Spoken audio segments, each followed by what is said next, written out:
Today we're going to be going over how to de-antifreeze your unit. We want to start by closing off our antifreeze supply, and then we're going to open our tank supply, and then we're going to pop off our antifreeze lid.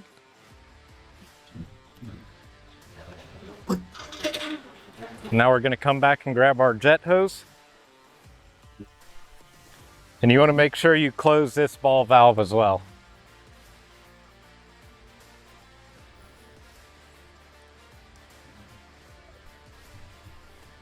Okay. So we're going to pull some extra hose out in order to reach our antifreeze tank.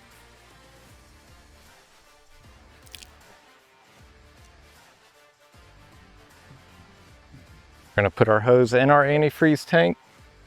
And now we can come and start the machine and turn our water on.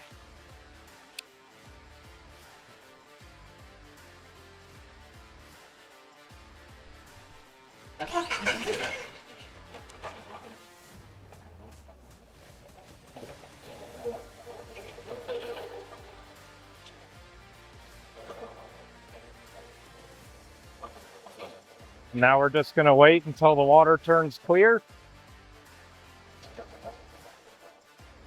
Okay, now that our antifreeze has exited the system, we can now turn our water back off.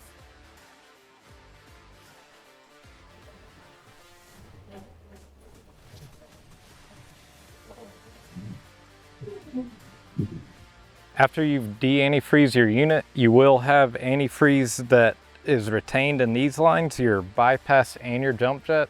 That's okay, it'll flush itself out over time.